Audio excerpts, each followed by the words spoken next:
and welcome to the second early morning gamer stream. I streamed last Friday, did some GT Sport. This morning I am going to start Edith Finch, what we have not played yet. I'll probably only be able to get through about half of it today. I may try to finish the rest tomorrow on Tuesday. Or it might be on Wednesday instead.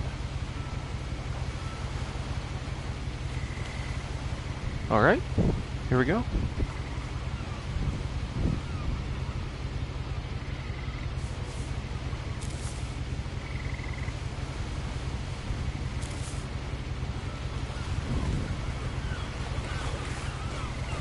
A lot of this isn't going to make sense to you, and I'm sorry about that. I'm just going to start at the beginning, with the house.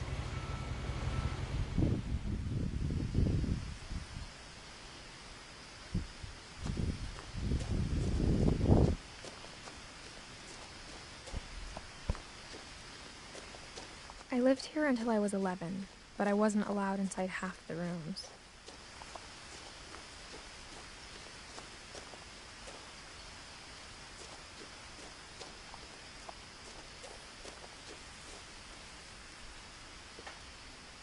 Inside the mailbox were bills from 7 years ago, marked urgent, open immediately.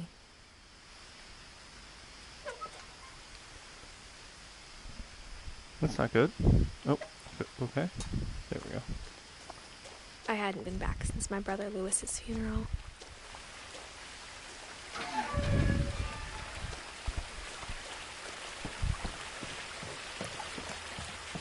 In her will, my mother left me a key, but didn't tell me what it unlocked. Maybe she thought I'd know. Or she thought that the mystery would be enough to bring me back.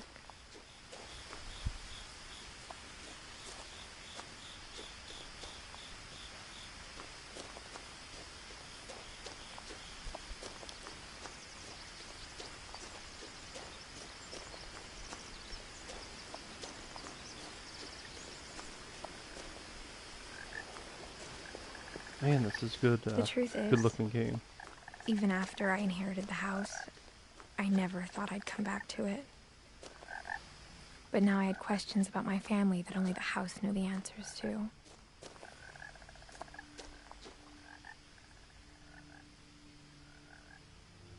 Good morning, PSVG. I assume this is probably Kevin. The woods around the house have always been uncomfortably silent. As if they're about to say something, but never do.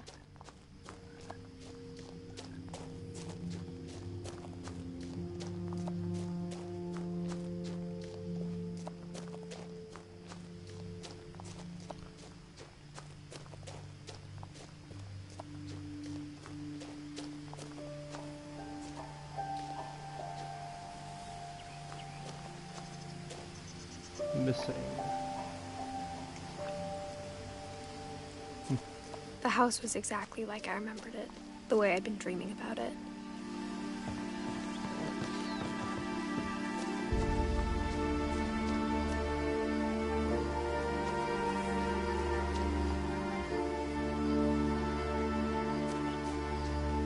As a child, the house made me uncomfortable in a way I couldn't put in.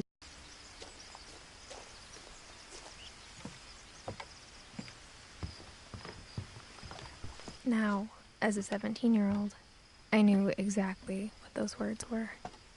I was afraid of the house. Ooh. Alright. I guess we just go in the front door here.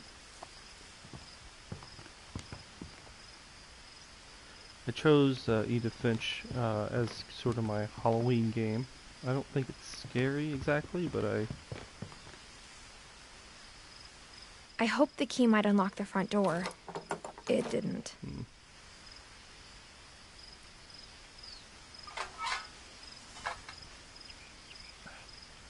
Alright.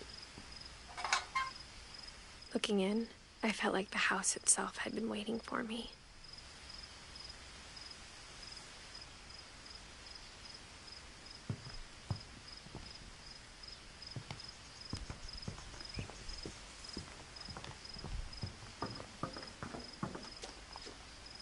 Guess we have to find a different way in to the house.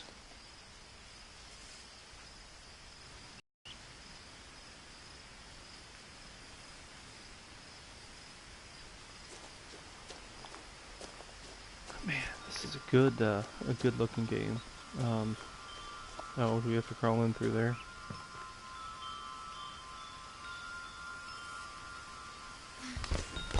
Guess so. Crawling through the doggy door used to be a lot easier when I was 11. The power had been turned off the night we left.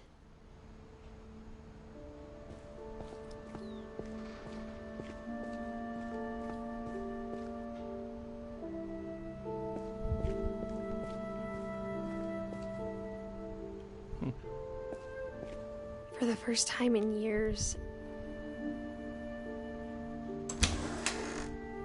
I felt like I was home.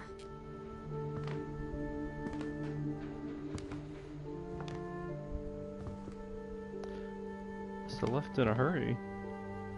But instead of a family, there were just memories of one.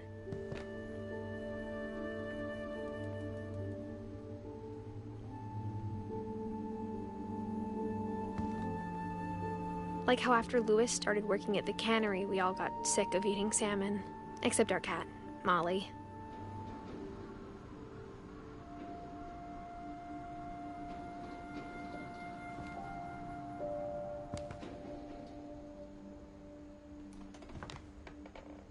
Or how only one restaurant would deliver to our house, so we had Chinese a lot.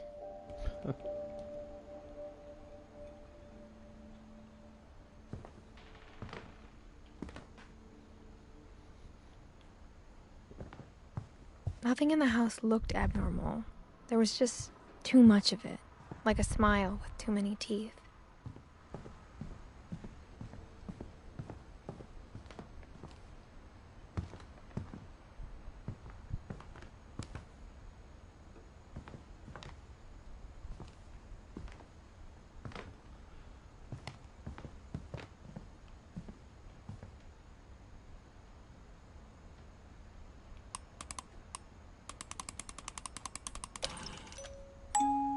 Great-Grandpa Sven built a music box for Barbara, along with the rest of the house.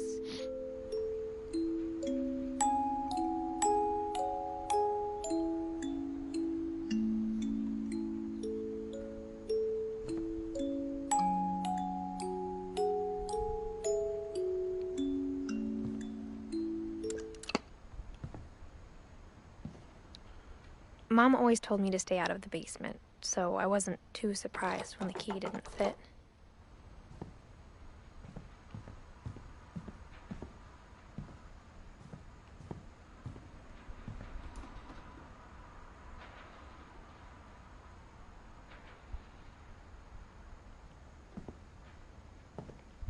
My mom wasn't much of an optimist, but she never stopped believing that my brother Milton was alive.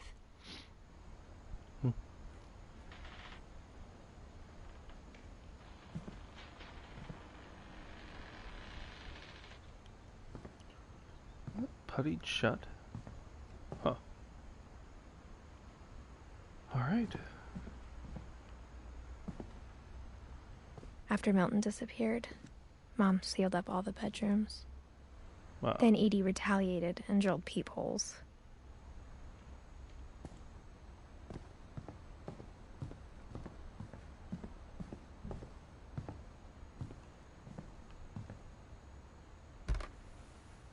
My Grandpa Sam spent 7 years sharing a room with his dead brother, Calvin. What?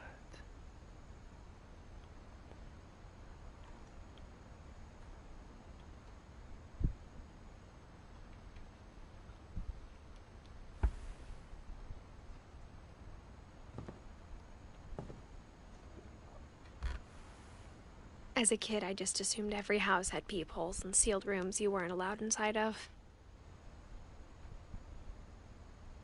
The bathroom.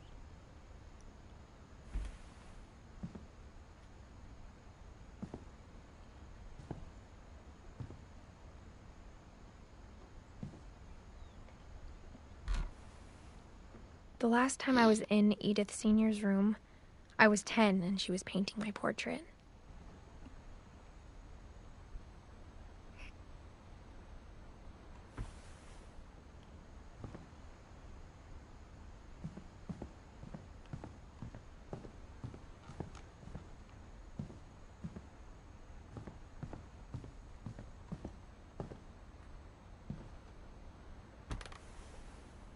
Molly always seemed like a girl I could imagine being friends with, if she hadn't died in 1947.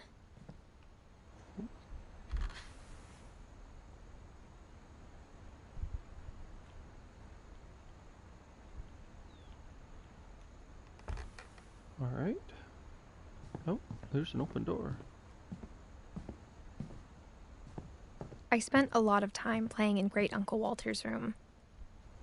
I think my mom sometimes regretted not sealing it up.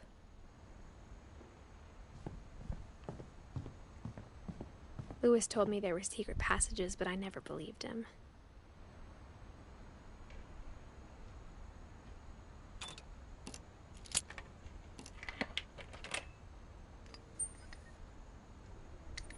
Turns out, my mom was really good at keeping secrets. Now it was time to find out what my mom had been afraid of.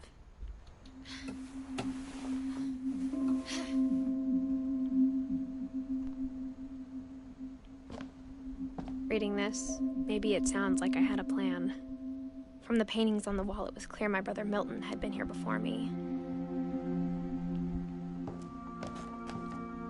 But I had no idea what was behind that door.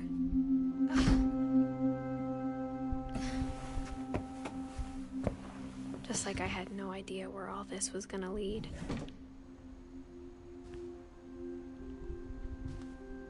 I grew up looking at Molly's room through the peephole.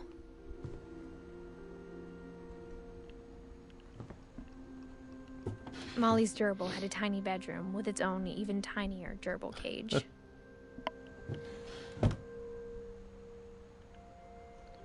Being inside for the first time, I felt like I'd stepped behind a painting.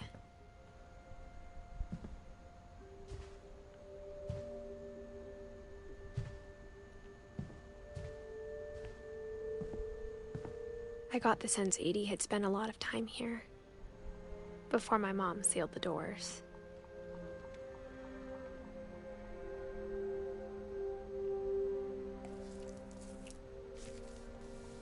December 13th, 1947. Dear Diary, I'll be gone soon, but I wanted to tell somebody about what's gonna happen. It started when Mom sent me to bed without dinner.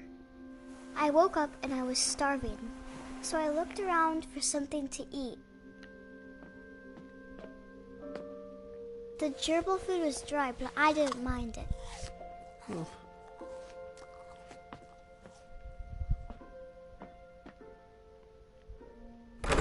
Mom, can I come out now? Sweetheart, it's late. Go to sleep.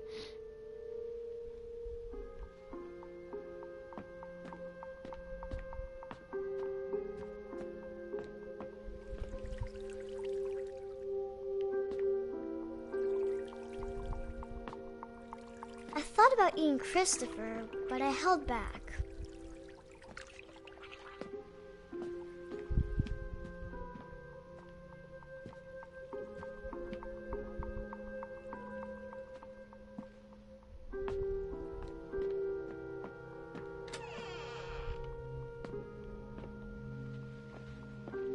I kept eating and eating.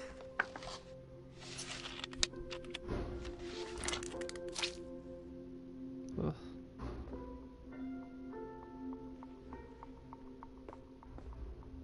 I ate a lot of things that night. Oh.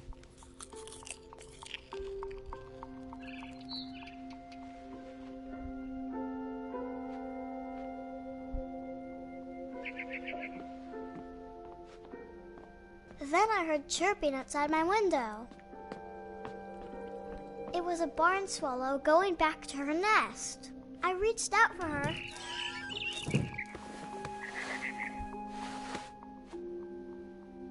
And suddenly, I was a cat.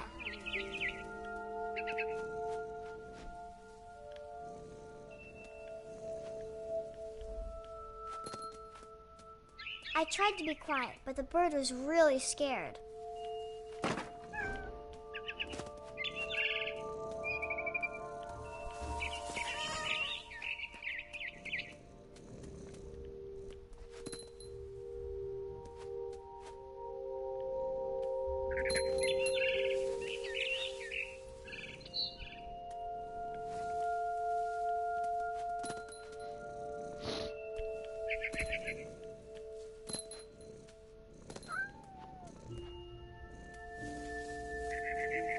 Where's that bird?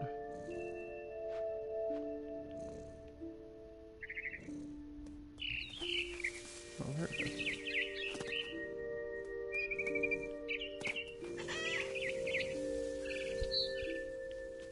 I jumped and I almost got her.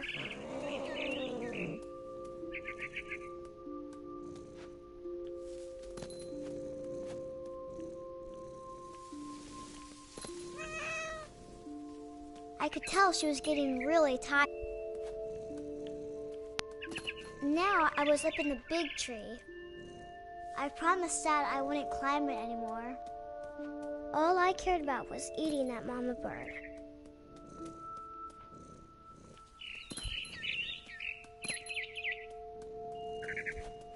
I gobbled her up. And suddenly, I was an owl. First, all I heard was the wind. Then I heard little teeth nibbling in the grass.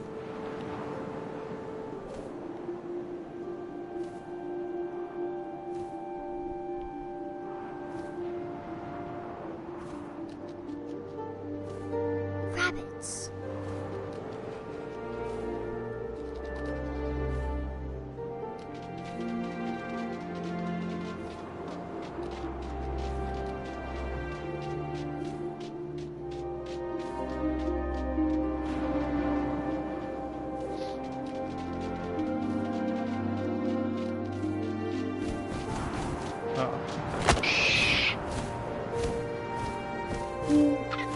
I imagined his face looking up and seeing mine through my talons.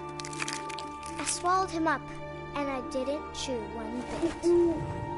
Then I flew off to find something bigger.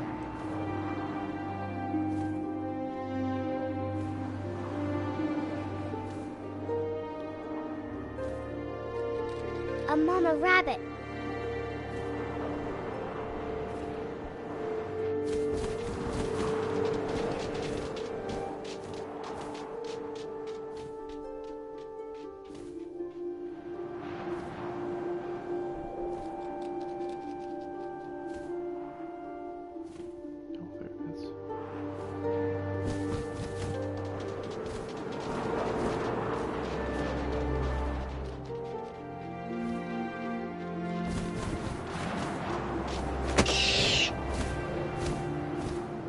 She was almost too big to carry. I started choking, but I couldn't stop eating. And suddenly, I was a shark.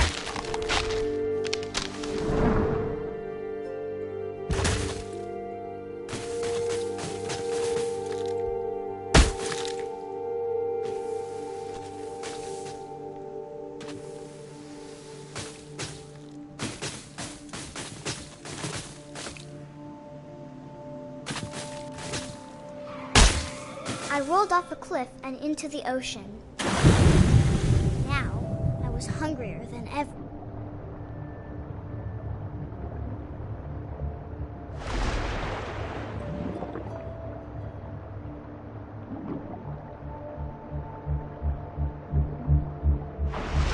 I wanted fat, juicy seals.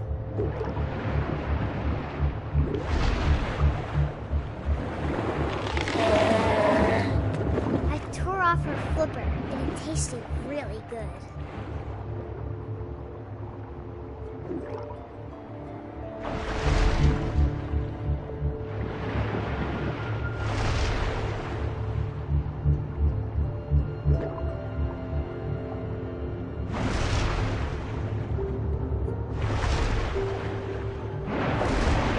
Grabbed on tight.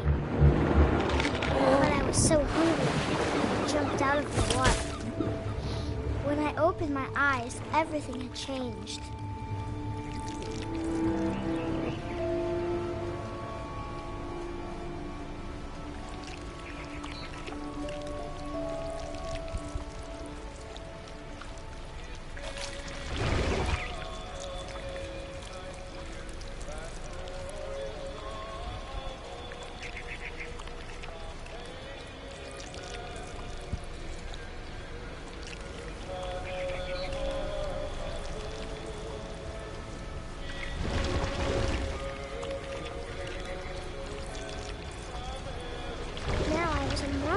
And I smelled people everywhere.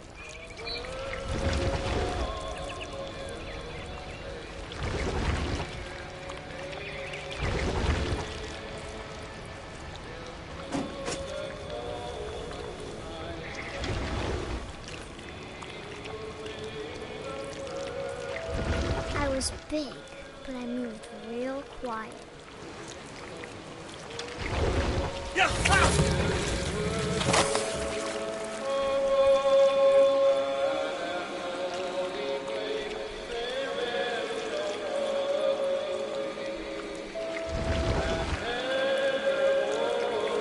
I wanted to stop, but also I didn't.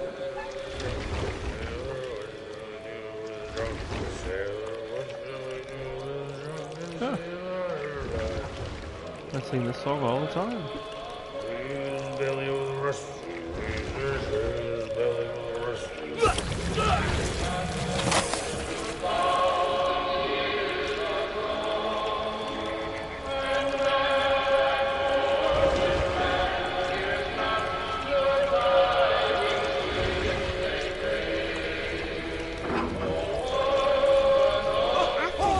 Passenger, I was still hungry. And to cross the water, we smelled something new. Something I had to have, so I swam towards it.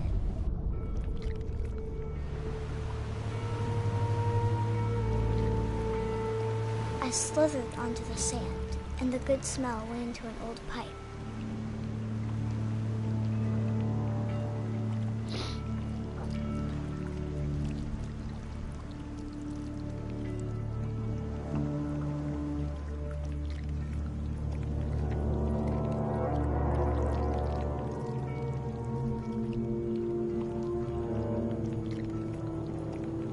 I got closer and closer.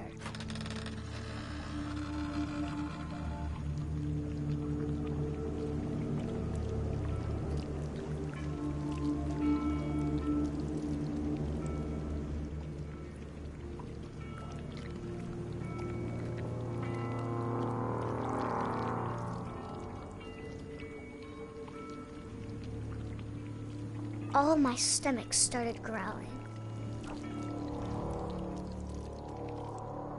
And suddenly, I was me again. I held my breath for a long time, but I couldn't hear anything. I think it's waiting for me to fall asleep. But it's not going to wait much longer. It needs to feed, and we both know I will be delicious.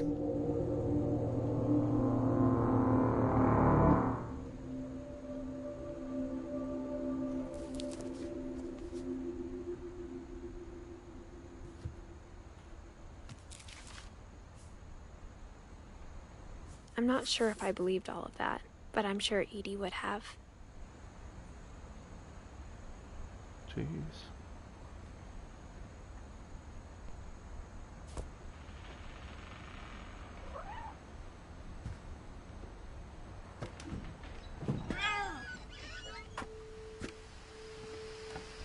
This will be obvious later, but my mom never told me any of these stories.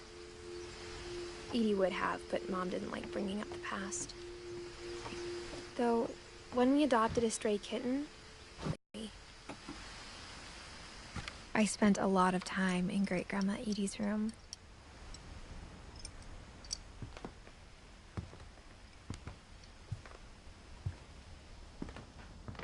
Her room was like a museum. Louis died a week before we left, but Edie had already started to memorialize him.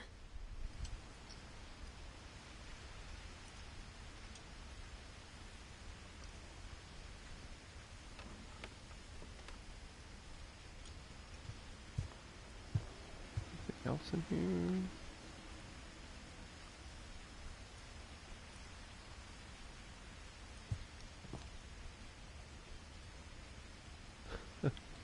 One summer, they evacuated the island, but Edie refused to go. For a few weeks, she was a celebrity. Orca's Island.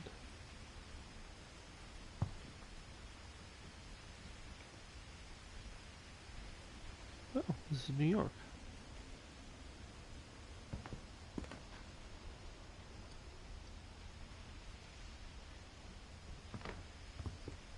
When Edie told people Sven was killed by a dragon, she could also have said he was building a dragon-shaped slide that collapsed. She could have, but she didn't.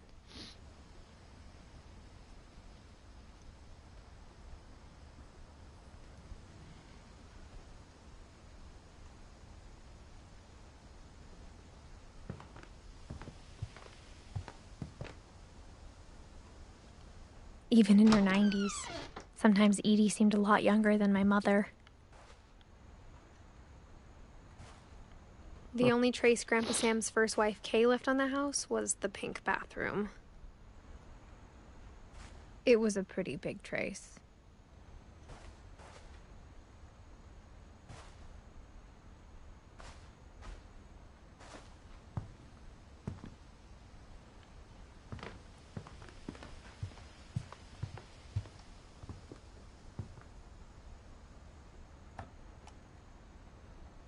For 500 years, the Finches have been famous throughout Norway for their fortune and misfortune.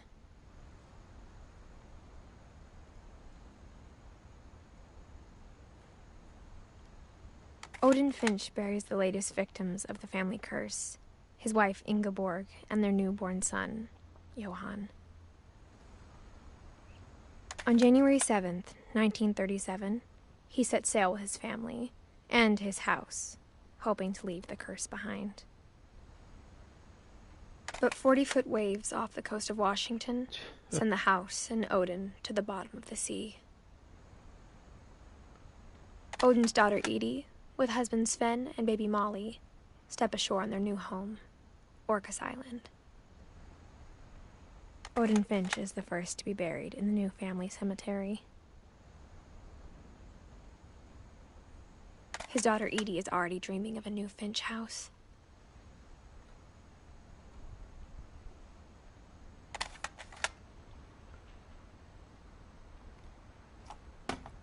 All right. Whatever's wrong with this family, it goes back a long ways.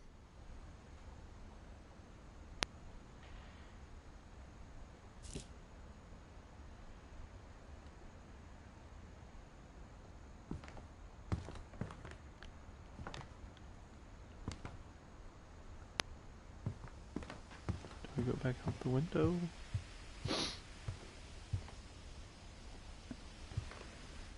I hadn't thought of myself as Edith Jr. for a long, long time.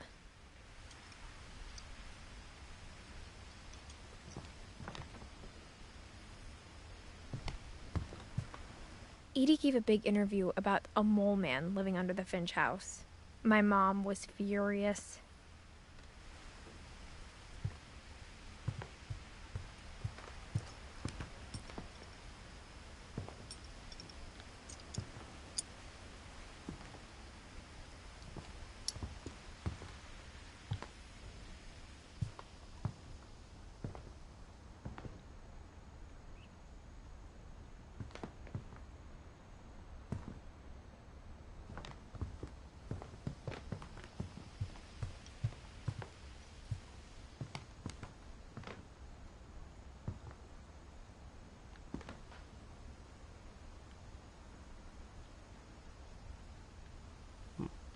Norwegian folk tales.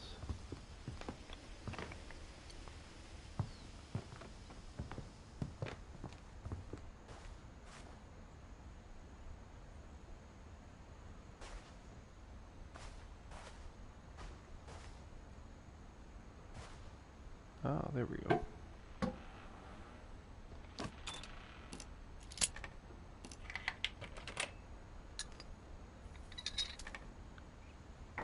There's a secret in this bathroom. It's in the last place you would look. It isn't in the cupboard. It's hidden in this book.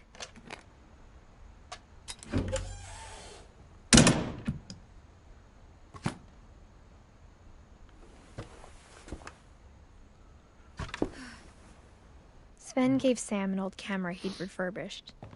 He never put it down.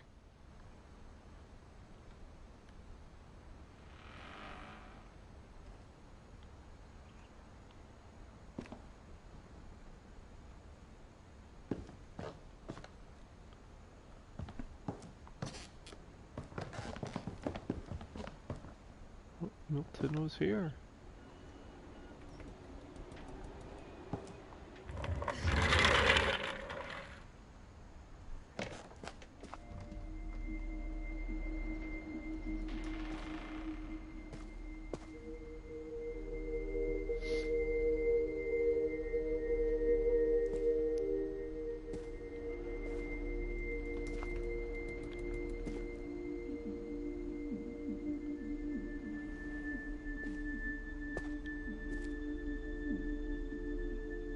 I knew Grandpa Sam had a twin. And that he never talked about him.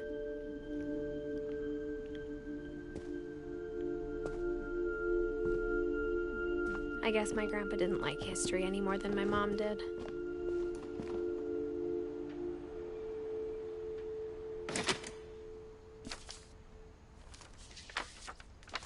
How I Want to Remember My Brother by Sam Finch.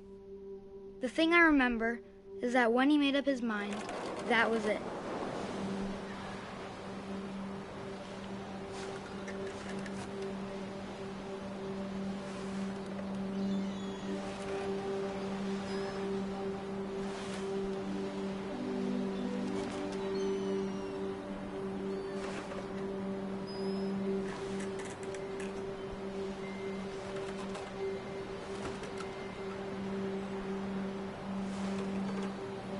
My brother said he'd die before he ate another mushroom. And he did. Jeez.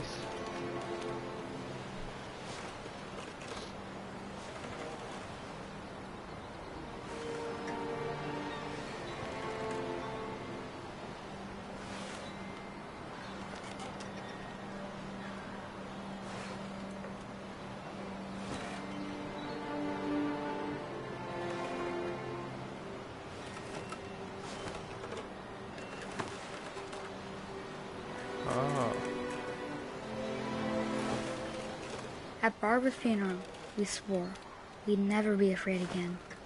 And he wasn't. I think Calvin always wanted to fly.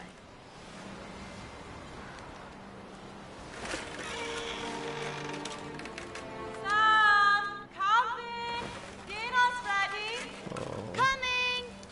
But that day, he finally made up his mind to do it. I told him going around was impossible. Maybe if I hadn't said that.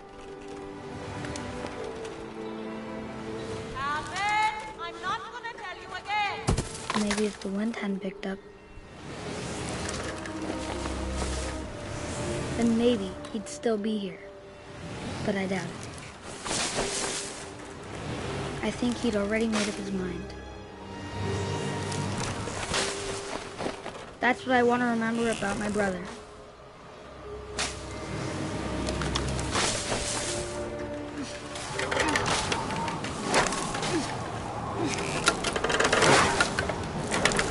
The day he made up his mind to fly. And he did.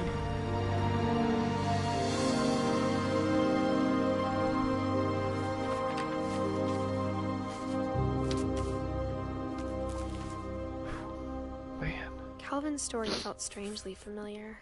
When I was younger, I remember trying to do the exact same thing.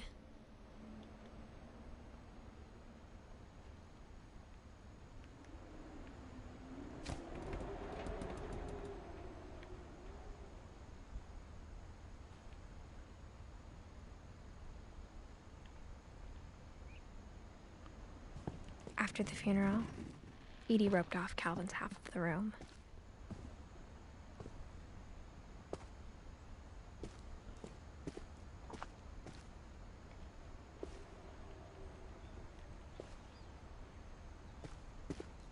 Mom said Grandpa Sam enlisted at 18 and never set foot in the room again.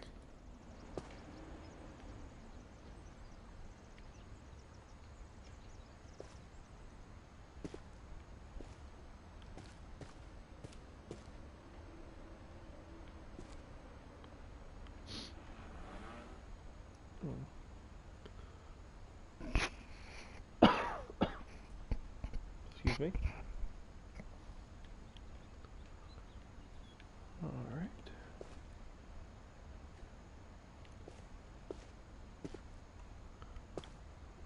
So nothing else in. Oh, there we go.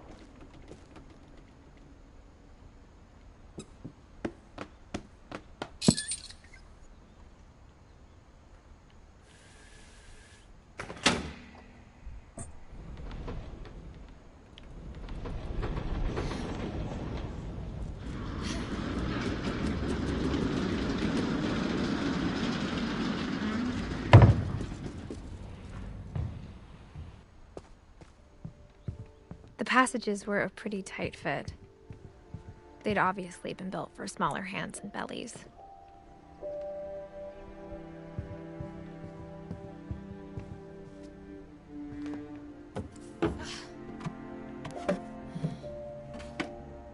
Growing up, I always thought of Barbara as a child star.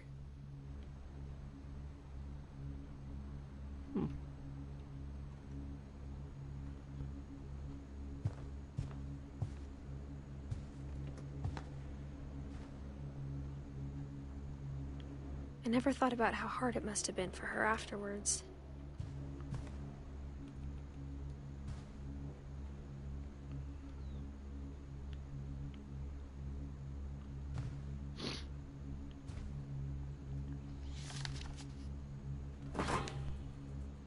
Of all the stories people wrote about Barbara's death, I'm surprised Edie saved this one.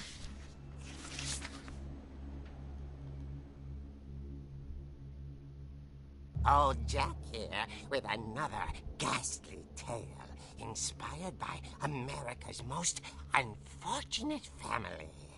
I'm calling it The Surprise Ending of Barbara Finch. As a child star, Barbara was famous for her scream. Now at 16, she was all washed up. A has-been. But in a lucky break, she'd been asked to perform her signature scream at a local convention for monster movie fans. It was just the boost her career needed. Unfortunately, her scream hadn't aged well. Getting better. I think you just need the right motivation.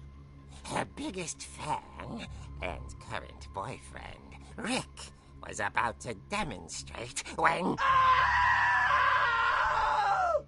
Now that was a great scream.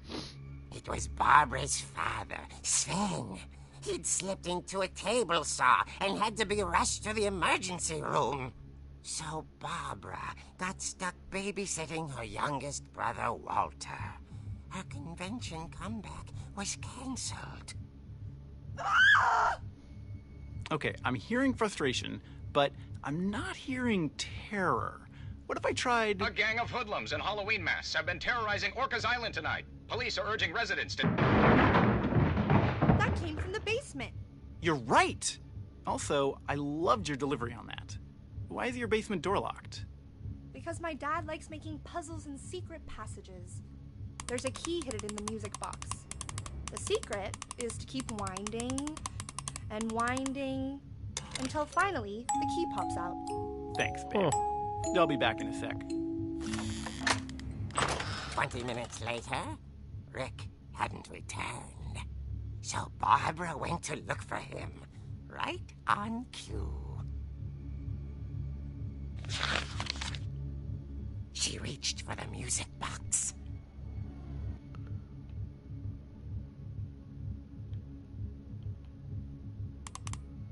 And as she wound the key, she listened for Rick, but the house was silent.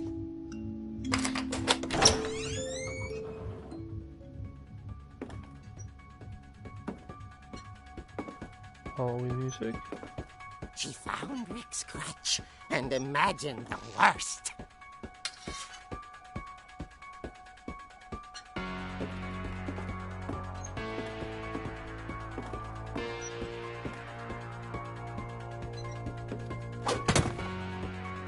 The gang's leader is the infamous Hookman killer, Dr. Carl Hamill, who impaled and then ate his family 10 years ago tonight.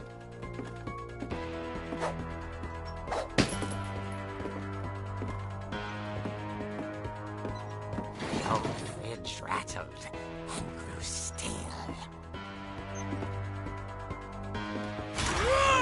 Oh dear! Oh! Rick? Barb, relax. I was just trying to scare you to help you find your scream. Well, I'm not scared, Rick. I'm furious. Then act furious. All I'm getting from you now is that you're hurt and confused and you're... She threw him out, but she kept a little something to remember him by. Barb, have you seen my other crutch? And she was still holding it when she fell asleep watching the late picture show. Hours later... Barbara! Walter, what's going on up there? Ah! Okay, I'm coming up, but if this is a trick, you're dead, Walter.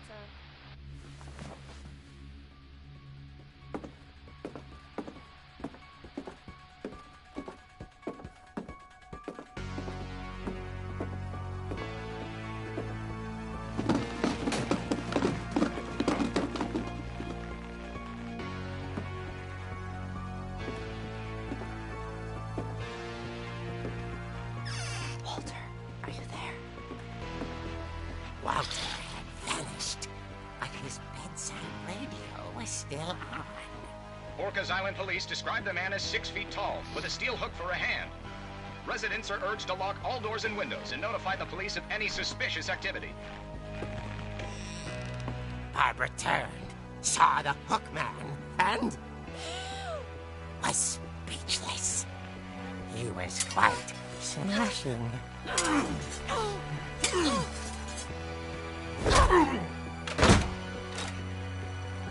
And there he was. He couldn't get enough of Barbara. Okay, Barbara, there's gotta be another way out of here.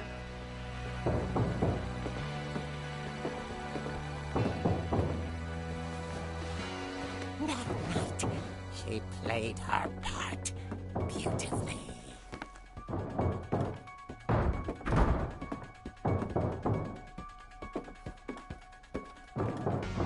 She thought about abandoning Walter, but just couldn't do it.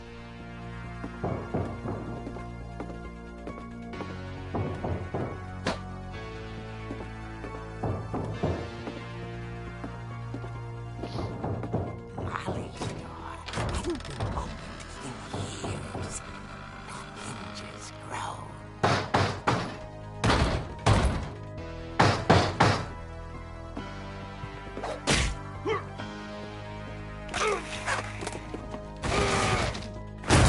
He wasn't moving, but she sensed the story might not be over yet.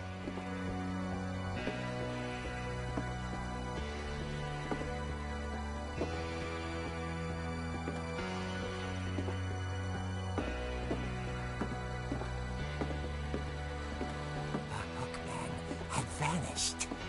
She listened for his breathing, but all she heard was...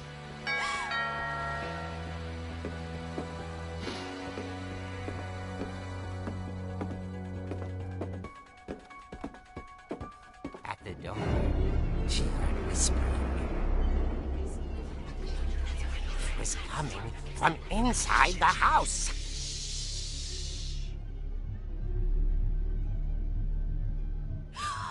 Oh dear.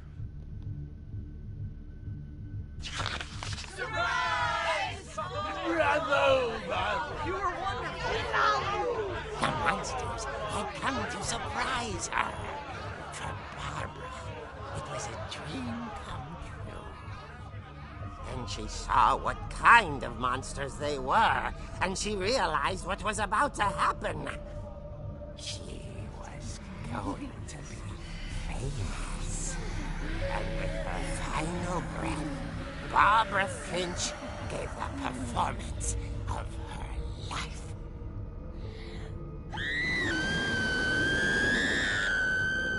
I wasn't there myself, but I hear Barbara was magnificent. Poor girl. She had a taste for stardom. But unfortunately, so did her fans.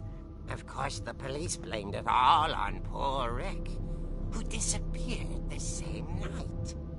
And little Walter? Hiding under his bed the whole time. He took it all pretty hard, but that's another story. As for Barbara, tucked inside the music box is all they ever found of her. Jeez. Her ear. Now that's what I call a real eerie tale.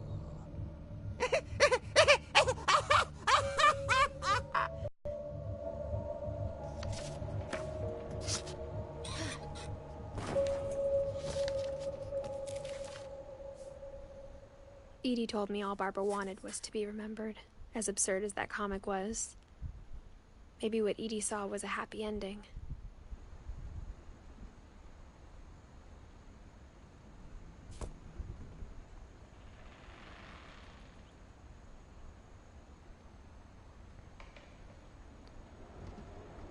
Alright, I think I've got time for one more story this morning.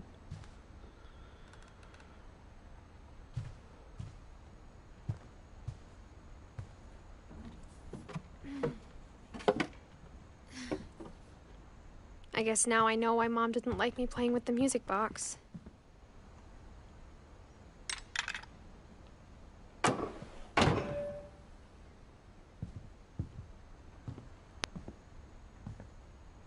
Whenever people ask me about my family, the first thing they always want to know about is Barbara. Edie's father, Odin, built the original house.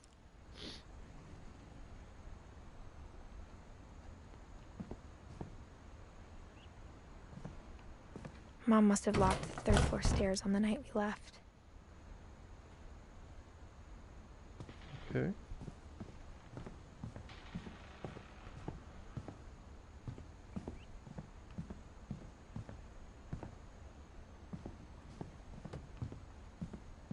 It's funny. All those times I played with the music box and never found the basement key.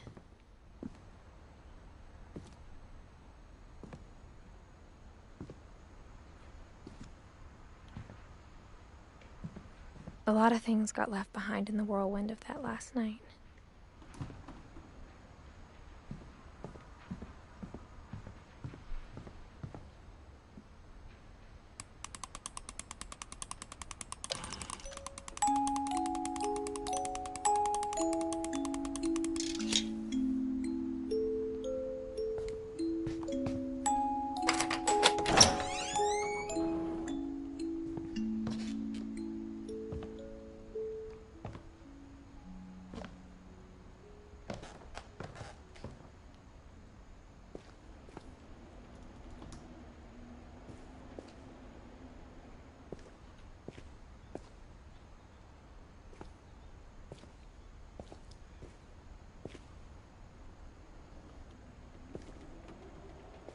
Mom said the basement was off limits, unless I wanted another tetanus shot.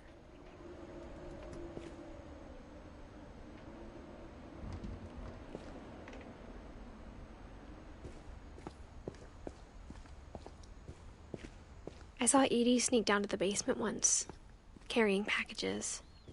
I thought maybe she was hiding presents.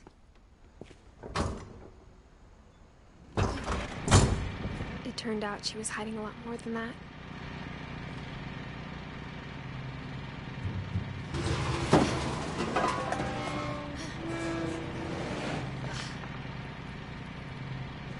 I remember asking Mom once about where Walter had gone. She said after Barbara died, he got as far away as he could.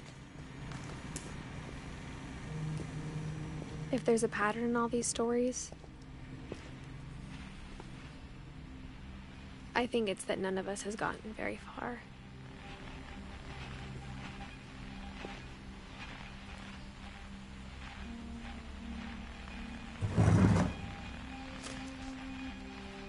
Goodbye, everyone. I can't believe I've been down here for 30 years. On that first day, after the shaking started, I didn't think I'd survive a week.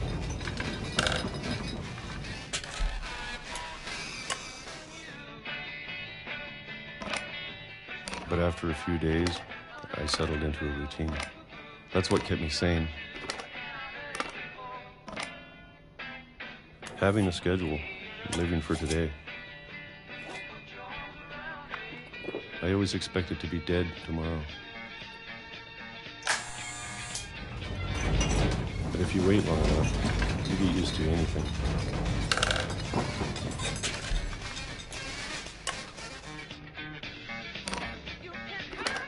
Even a monster on the other side of a door starts to feel normal.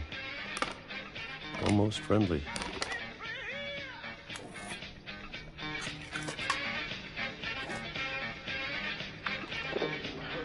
And then one day, everything just stopped. Whatever that thing was, it was gone. Maybe it got tired of waiting. Or maybe I just got tired of being afraid.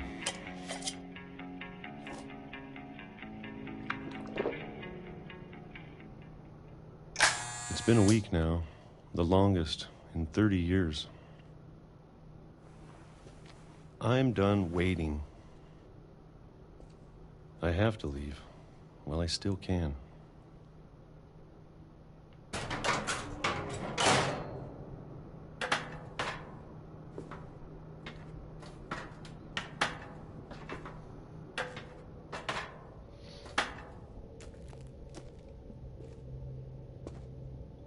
I know it's out there somewhere.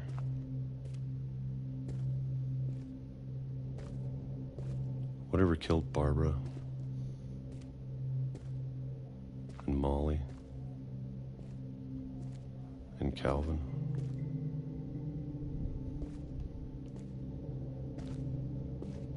Maybe this is all a mistake. But I need to stop living the same day, even if it kills me.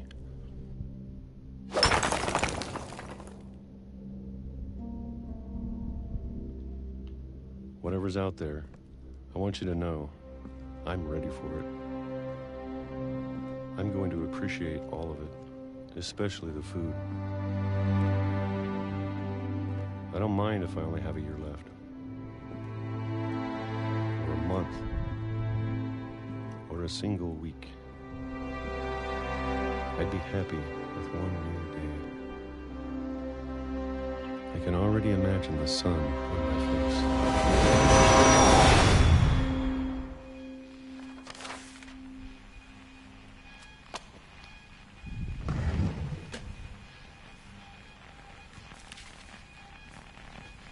Walter died when I was 6. I can't believe my mom never told me he was down here.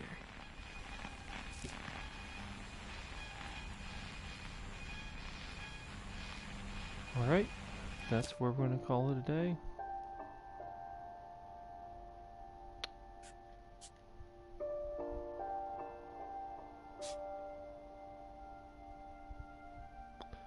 I'm going to hopefully continue this tomorrow morning, probably around 5:15 or so, and see how far we get. and we will finish this sometime this week. Thanks for joining.